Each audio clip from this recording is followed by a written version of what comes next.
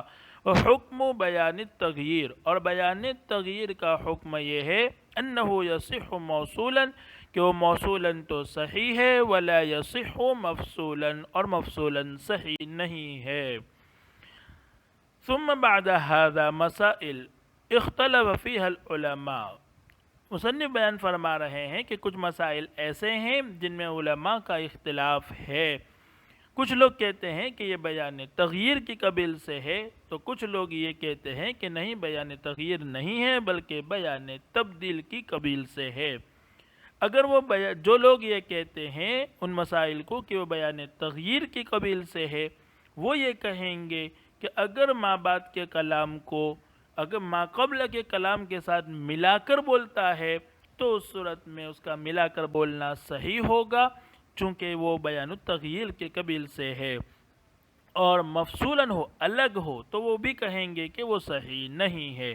جبکہ ان مسائل کو دوسرے بعض علماء یہ کہتے ہیں کہ یہ بیان تغییر کی قبیل سے نہیں ہے بلکہ بیان تبدیل کی قبیل سے ہے، اور بیان تبدیل کا حکم یہ ہے کہ نہ وہ متصلاً صحیح ہوتا ہے اور نہ منفصلاً صحیح ہوتا ہے، اس لیے وہ صحیح ہی نہیں ہوگا، وہ لوگ یہ کہیں گے۔ ثم بعد هذا مسائل، پھر اس کے بعد کچھ مسائل ہیں اختلف فیہ العلماء، جن میں علماء کا اختلاف ہے، انہا من جملۃ بیان التغییر کہ وہ بیان تغییر کی قبیل سے ہے، فتصح بشرط الوصل تو پھر وہ وصل کی شرط کے ساتھ صحیح ہے، او من جملۃ بیان التبدیل یا پھر وہ بیان التبدیل کی قبیل سے ہے، فلا تصح تو صورت میں وہ صحیح نہیں، یعنی موصولاً بھی صحیح نہیں ہے۔ وسیاتی طرف منہا فی بیان التبدیل، ان میں سے کچھ مسائل بیان التبدیل میں آئیں گے انشاءاللہ۔ السلام علیکم ورحمۃ اللہ وبرکاتہ۔